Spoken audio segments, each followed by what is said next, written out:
இந்த வீடியோவில் என்னோட லைஃப்பில் நான் வந்து எந்தெந்த ஸ்டேஜில் எந்தெந்த கடவுளை வந்து நான் கும்பிட்டேன், எப்போ வந்து கடவுள் வந்து இருக்காங்க அப்படின்றத நான் உணர்ந்தேன் அப்படின்றத தான் இந்த வீடியோவில் நான் வந்து உங்கள்கிட்ட ஷேர் பண்ண போகிறேன். சின்ன வயசுலேருந்து கடவுளை கும்பிடுறது அந்த இதெல்லாம் பண்ணுவேன் அம்மா கூட சேர்ந்து. பட் ஆனால் நமக்குன்னு ஒன்று நடக்கும்போது தான் நம்ம கடவுளை நம்புவோம் இல்லையா? நம்ம ஒன்று வேண்டுவோம், அதை கடவுள் நமக்கு செய்யும்போது தான் கடவுள் இருக்காங்க அப்படின்ற நம்பிக்கை வந்து நமக்கு மனசுக்குள்ளே வரும் இல்லையா? அந்த மாதிரி எனக்கு நடந்தது வந்து எப்போ அப்படின்னா, நான் 8th ஸ்டாண்டர்ட் படிக்கும்போது இங்கிலீஷ் எக்ஸாமில் வந்து ஒழுங்கா எழுதலை.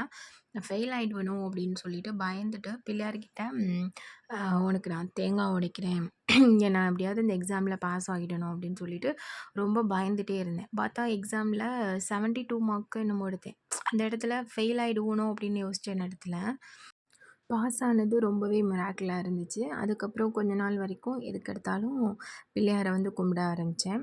அதுக்கப்புறம் ஸ்கூல் முடிஞ்சிச்சு. ஸ்கூல் முடிஞ்சு காலேஜ் வரப்போ, காலேஜ் வந்து ஹாஸ்டல். காலேஜ் ஹாஸ்டல்னாலே தெரியும் எப்படி இருக்கும், அலோனாக ரொம்ப ஃபீலிங்காக இருந்துச்சு. அந்த டைமிங்கில் நான் கும்பிட ஆரம்பித்த கடவுள் தான் சிவன். சிவனை வந்து எனக்கு அவ்வளோ பிடிக்க போயிடுச்சு. அதுக்கப்புறம் காலேஜ் டைமிங்கில் எதுக்கெடுத்தாலும் சிவன் தான். சிவன் கனவுலலாம் வந்திருக்காங்க எனக்கு. இந்த மாதிரிலாம் நிறைய மிராக்கிள்ஸ் நடந்திருக்கு. இன்ஃபேக்ட் வந்து நான் மேரேஜ் எனக்கு நடந்ததே வந்து சிவனோட அருளால தான் சொல்லலாம். அவ்வளோது எனக்கு வந்து சிவன் வந்து செஞ்சுருக்காங்க. சிவன்னா எனக்கு அவ்வளோ பிடிக்கும். ஒரு பைத்தியம் மாதிரி இருப்பேன். வீட்லேயே திட்டுவாங்க. அந்த அளவுக்குன்னா அப்போ பார்த்துக்கோங்க. அந்த அளவுக்கு சிவனை ரொம்ப பிடிக்கும். திருச்செந்தூர் முருகன் துணை, எல்லா புகழும் முருகனுக்கே. ஆக்சுவலாக என்னோடய சின்ன வயசுலேருந்து ஒவ்வொரு கடவுளையும் சூஸ் பண்ணி நான் வந்து அவங்கக்கிட்ட ஒன்று கேட்பேன். அவங்க எனக்கு ஒன்று வந்து செய்வாங்க. அதுக்கப்புறம் நான் அவங்க மேலே ரொம்ப பக்தியோட அவங்களையே இது பண்ணிக்கிட்டு அவங்கக்கிட்டேயே ஒவ்வொன்றையும் கேட்டு கேட்டு நான் வந்து எனக்கு தேவையானதெல்லாம் செஞ்சுக்கிட்டேன்னு வச்சுக்கோங்களேன். ஆனா முருகர்கிட்ட வந்து எப்படி அப்படின்னா, முருகர் தான் என்ன தேடி வந்தாங்க. இது கொஞ்சம் உங்களுக்கு ஓவரா தெரியும். பட் அதுதான் உண்மை. நான் முருகர கும்பிட்டதே இல்ல. அவங்களா தான் என்னோட லைஃப்ல வந்தாங்க எல்லா இடத்துலையுமே. இது உங்களுக்கு வந்து கொஞ்சம் ஓவரா தெரியும். பட் ஆனால் அதான் உண்மை. நான் வந்து எப்போ கோவிலுக்கு போனாலும் மேக்ஸிமம் சிவன் கோவிலுக்கு வந்து போவேன். சிவன் கோவிலுக்கு போகும்போதே முருகர் சன்னதி இருக்கும் இல்லையா? அந்த மாதிரி முருகர் சன்னதி இருக்கும்போது நம்ம கூட வந்தவங்க நின்று சாமி கும்பிட்றாங்களேன்னு தான் அந்த இடத்துல நான் நிற்பேனே தவிர, எனக்கு இதை செய்யுங்க, எனக்கு இது வேணும் அப்படின்னு மித்த சன்னதியில் நான் சாமி கும்பிட்ற மாதிரி என்னதான் எனக்கு பிள்ளையார பிடிச்சாலும், சிவனை பிடிச்சாலும் ஒவ்வொரு ஸ்டேஜ்லேயும் எனக்கு ஒவ்வொரு கடவுளை பிடிச்சிருக்கு. அந்த ஒவ்வொரு ஸ்டேஜ்லேயும் ஒவ்வொரு கடவுளை பிடிச்சாலும் நான் மித்த கடவுள்கிட்டயே நான் வேண்டுவேன். அதுக்காக அந்த கடவுள்கிட்ட மட்டும் தான் நான் இந்த கோயிலுக்கு போனா வேண்டணும், மித்த சன்னதியிலலாம் வேண்டக்கூடாது அப்படின்ற இருந்ததில்ல. ஆம். சும்மா நிப்பேன். அதுக்காக முருகர பிடிக்காது அப்படின்லாம் கிடையாது. அவங்கள பிடிக்கும்னு சொல்ல முடியாது, பிடிக்காதுன்னு சொல்ல முடியாது. ஒரு சென்டர் ஆஃப் இதில இருப்பேன். பட் ஆனா மித்த கடவுளெல்லாம் கும்பிடுவேன். வேற ஏதாவது கோயில் கூட்டிட்டு போறாங்களா, அங்க இருக்கிற கடவுள கும்பிடுவேன். எல்லாமே பண்ணுவேன். ஆனா முருகர் சன்னதியோ, இல்ல முருகர் கோவிலுக்கோ போகும்போது என்ன பண்ணுவேன் அப்படின்னா, அமைதியா நின்னுட்டு அமைதியா வந்துருவேன். எதுவுமே கேட்க மாட்டேன் அவங்ககிட்ட. ஒரு இன்னும் சில ஸ்டேஜில என்ன பண்ணுவேன் அப்படின்னா, சும்மா வேண்டுவோம் அப்படின்னு சொல்லிட்டு ஏதாவது சும்மா ஆ வேண்டணுமேன்னு வேண்டிட்டு வருவேனே தவிர, நமக்கு இது வேணுமே அப்படின்னு சொல்லிட்டு மித்த கடவுள்கிட்ட வேண்டுற அளவுக்கு முருகர்கிட்ட நான் எதுவுமே வேண்டுனதில்ல. முருகர் வந்து ஆக்சுவலா என்னோட காலேஜ் டைமிங்கில எனக்கு சிவன ரொம்ப பிடிக்கும்னு சொன்னேன் இல்லையா? அப்போ என்னோட ஃப்ரெண்ட் வந்து என்ன பண்ணாங்க அப்படின்னா, அவங்க கிட்ட அவங்க வீட்ல வந்து யாரோ ஒருத்தவங்க சின்ன சின்னமா ஸ்டாச்சு பண்றாங்க அப்படின்னு சொல்லிட்டு, ஒரு பொண்ணுக்கு சிவனோட ஸ்டாச்சுவும், எனக்கு வந்து முருகரோட ஸ்டாச்சுவும் குடுத்தாங்க. ஆக்சுவலா எனக்கு அந்த டைமிங்கில உங்களுக்கு நான் நான் சொல்லியிருக்கேன் இல்லையா? காலேஜ் டைமிங்கில எனக்கு சிவன தான் ரொம்ப பிடிக்கும்னு. எனக்கு இல்ல, எனக்கு சிவன் ஸ்டாச்சு தான் வேணும் அப்படின்னு சொல்லிட்டு அந்த பொண்ணுட்ட கேட்டேன். பட் லாஸ்ட்டா எனக்கு கிடைச்சது வந்து முருகரோட ஸ்டாச்சு தான் கிடைச்சிச்சு. ஃபஸ்ட்டு அந்த முருகரோட சிலைய வந்து நான் பெருசா எடுத்துக்கல.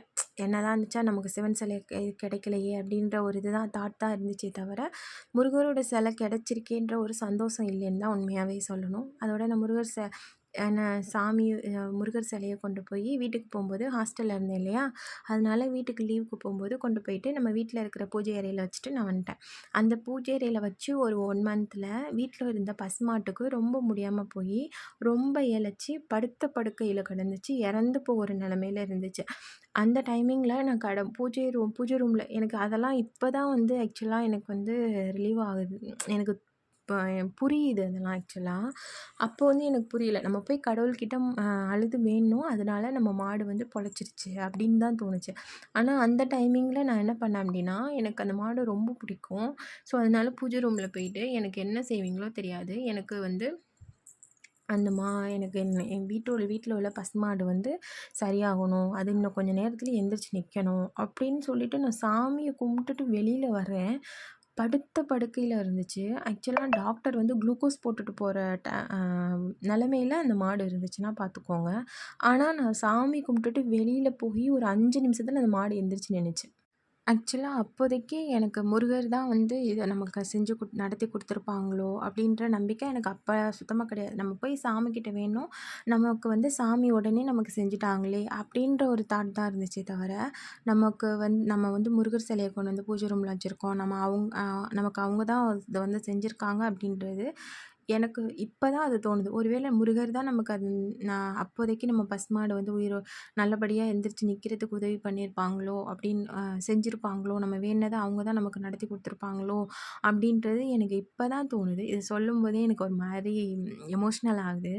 அம் அதுக்கப்புறம் என்னோட மேரேஜ் வந்து பார்த்தீங்க அப்படின்னா, என்னோட பிளேஸ்க்கும், எங்க ஹஸ்பண்டோட பிளேஸ்க்கும் 3 ஹார்ஸ் ட்ராவல்.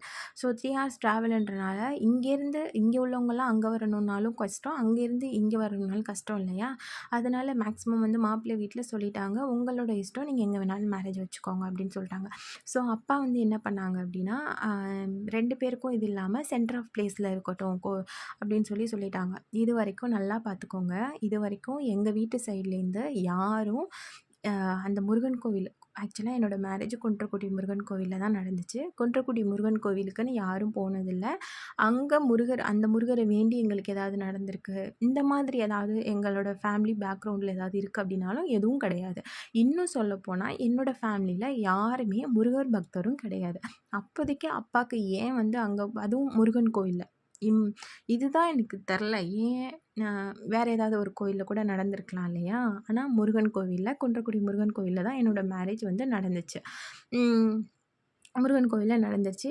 அப்பலாம் எனக்கு ஒண்ணுமே தோணல. மேரேஜ் ஆயிருச்சு. மேரேஜ் ஆனதுக்கு அப்புறமா என்னோட ஹஸ்பண்டோட ஒர்க்கு வந்து இங்க 1 ஹவர் ட்ராவல் பண்ணி அதுக்கப்புறம் அங்க போய் வேலை பார்க்குற மாரி இருக்கும். டெய்லி அவ்வளோ தூரம் ட்ராவல் பண்ணிட்டு வரணுமே அப்படின்றதுக்காக வீடு வந்து அங்கேயே அவங்க ஒர்க் பண்ணுற பிளேஸ்லேயே வீடு பார்த்துட்டு போகலாம் அப்படின்னு சொல்லிட்டு அங்கே போயிட்டோம். வீடெல்லாம் பார்த்தாச்சு. பால்லாம் காய்ச்சியாச்சு. பால் காய்ச்சிட்டு மொத வந்து திங்ஸ்லாம் கொண்டு போயிட்டு நாள் போவோம் இல்லையா வீட்டுக்கு அங்கே போய் இருக்கிறதுக்காக. அப்படி போகிறதுக்கு முன்னாடி எனக்கு ஆசையாக இருந்துச்சு. கோமாதா சிலை இருக்காங்கல்ல அவங்களோட அந்த சிலைய வந்து நம்ம வாங்கிட்டு போகணும் மொத அப்படின்றதுக்காக அங்கே போகும்போது அந்த சிலையெல்லாம் விற்பாங்கள்ல அது நிறைய இருந்துச்சு கலெக்ஷன்ஸு. ரோட்டில் வச்சு வித்துட்ருந்தாங்க. அங்கே ரோட்லனா கொஞ்சம் திங்ஸ்லாம் இல்ல நிறைய திங்ஸ் வச்சுருந்தாங்க. அந்த மாதிரி இடத்துல நான் வண்டிய நிப்பாட்டிட்டு போயிட்டு பார்த்துட்ருந்தோம். ஆக்சுவலா கோமாதா சிலை மட்டும் தான் வாங்குறதா பிளானு. ஸோ அதனால கோமாதா சிலை வந்து போய் வாங்கும்போது கூடவே கண்ணன் இருக்காங்கல்ல, கண்ணனோட அம்மா இருக்காங்கல்ல, அவங்களோட சிலையும் எனக்கு குடுத்தாங்க. இந்த 2 சிலையும் கொண்டு வந்து அதாவது கோமாதாவோட கோமாதாவோட மடியில கண்ணன் வந்து பால் குடிக்கிற மாரி, பக்கத்துல கன்னுக்குட்டி நிக்கிற மாரி. கன்னுக்குட்டியோட ஃபேஸ வந்து தள்ளிட்டு, கோமாதாவோட மடியில கண்ணன் வந்து பால் குடிக்கிறாங்க. அவங்களோட சேர்ந்து பக்கத்திலேயே கண்ணனோட அம்மாவ வந்து சிலையும் குடுத்துருந்தாங்க எனக்கு. நான் வந்து இன்னொரு ஷார்ட்ஸ் வீடியோல உங்களுக்கு அந்த இத காமிக்கிறேன். இந்த மாரி இந்த சிலை வாங்குறதுக்காக தான் நாங்க போயிருந்தோம். பட் ஆனா, அ முருகர் சிலை என்னோட ஷார்ட்ஸ்ல போய் பார்த்தீங்கன்னா தெரியும். இப்போ நான் வந்து ரீசென்ட்டா வெள்ளிக்கிழமை பால் அபிஷேகம் பண்ணுவேன். அந்த சிலை நான் காமிச்சிருப்பேன் போய் பாருங்க. அது நான் விரும்பி வாங்கவே இல்ல. அவங்களா எனக்கு கிடைச்சது. அதோட முருகரோட சிலையும் வாங்கிக்கிற மாரி ஆயிடுச்சு. ஏன் வாங்குனேன்? எதுக்கு வாங்குனேன்? இதுவரைக்கும் எனக்கு தெரியாது. ஆனா, அந்த முருகரோட ஸ்டாச்சுவும் வாங்கிட்டேன்னு வச்சுக்கோங்களேன். அதுக்கப்புறம் ஏதோ அவங்களுக்கு நம்மளும் வீட்டுக்கு மொத போறோம். ஒரு கடவுள் கடவுள் சிலைய குடுத்து நம்மள வச்சுக்க சொல்றாங்களே! அப்டின்ற ஒரு இதுக்காக நானும் வாங்கிட்டு வந்துட்டேன்னு வச்சுக்கோங்க. அதுக்கப்புறம் கடவுளோட கடவுளா முருகரோட சிலையும் அந்த 5 ஃபோட்டோல 5 கடவுள் இருப்பாங்கல்ல. பிள்ளையார், சரஸ்வதி, லக்ஷ்மி, முருகர், பெருமாள் இருப்பாங்க இல்லையா? அதில முருகருக்கு பக்கத்திலேயே இந்த முருகரோட ஸ்டாச்சுவும் வச்சு சாமி கும்பிட்டுட்டுருந்தேன். சாமினா அவங்கள பார்த்து எனக்கு இது வேணும், அது வேணும் அப்படிலாம் கேட்க மாட்டேன். கடவுளோட கடவுளா அவங்களும் இருந்தாங்க. நானும் சும்மா எல்லாருக்கும் விளக்கு போடும்போது விளக்கு போட்டு சாமி கும்பிட்டுட்டுருந்தேன். இது மாரி தான் போணுச்சு. அதுக்கப்புறம் நானாவே வந்து ஒன் டைம் வந்து விளக்கு போட ஆரம்பிச்சேன் முருகருக்கு. ஏன் போட்டேன்லாம் தெரியாது. விளக்கு போட ஆரம்பிச்சேன். எனக்கு வந்து ஒரு கிரிட்டிக்கலான சிச்சுவேஷன். எனக்கு அது நடந்தே தீரணும் அப்படின்றதுக்காக, நான் ஏன் வந்து மித்த கடவுள்லாம் விட்டுட்டு முருகர கும்பிட்டேன்னு எனக்கு தெரியல அந்த டைமிங்கில. அந்த நேரத்தில எனக்கு அவ்ளோ ஒரு மாரி ரொம்ப கிரிட்டிக்கலான சிச்சுவேஷன். சாமி ரூம்ல உட்காந்துட்டு தேம்பி தேம்பி அழுகுறேன். தேம்பி தேம்பி அழுதுகிட்டே ஆ எனக்கு இப்பவும் நெனச்சா ஒரு மாரி இருக்கு. தேம்பி தேம்பி அழுகிறேன். அழுதுகிட்டே எனக்கு இது செய், எனக்கு இது வேணும் அப்படின்னு சொல்லிட்டு கேட்குறேன். அவங்க அத செஞ்சு குடுத்துட்டாங்க. அது அவங்க செஞ்சனால, அம் இனிமே நான் வார வாரம் வெள்ளிக்கிழமை உனக்கு நான் இங்கே வீட்ல இருக்கேன் அப்படின்னா, உனக்கு பாலாபிஷேகம் நடக்காம இருக்காது. அப்படின்ற வேண்டுதல் தான் இன்னைய வரைக்கும் நான் ஃபாலோ பண்ணிட்டுருக்கேன். அது நான் சாகுற வரைக்கும் அந்த வேண்டுதல் வந்து நடக்கும். அண்ட் தென் இடையில வந்து ஒண்ணு சொல்ல மறந்துட்டேன். மேரேஜ் ஆகி 2, 3 மந்த்ஸ்க்கு அப்புறம் நாங்க போன கோவில் அப்படின்னா, அதாவது கிட்ட இருக்கிற கோயிலுக்குலாம் போயிருக்கோம். கொஞ்சம் தூரமா லாங் ட்ராவல் பண்ணி போற கோவில் அப்படின்னா, போன கோவில்னா திருச்செந்தூர் முருகன் தான். திருச்செந்தூர் முருகன் அதுக்கப்புறம் இப்போ ரீசென்ட்டா ஒரு வாட்டி போயிட்டு வந்தோம். ரீசென்ட்டா இப்போ மறுபடியும் போயிட்டு வந்தோம். 2 மந்த்ஸ் ஆகுது. இப்போ எகைன் வந்து இப்போ வந்து நான் ஆக்சுவலா நான் முந்த நாள் தான் என்னோட 48 நாள் அ முருகர் விரதம் வந்து எனக்கு முடிஞ்சுச்சு. ஃபஸ்ட்டு நான் இருந்திருக்கேன் 48 நாள் விரதம்.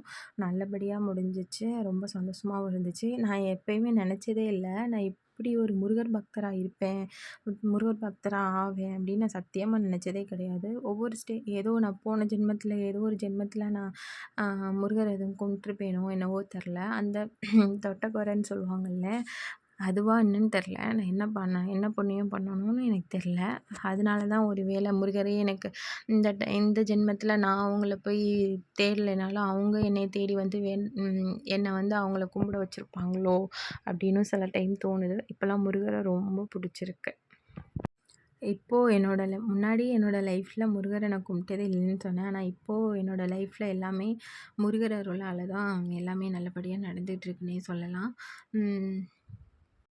இனியும் நடக்கும்னு நான் நம்புறேன். அ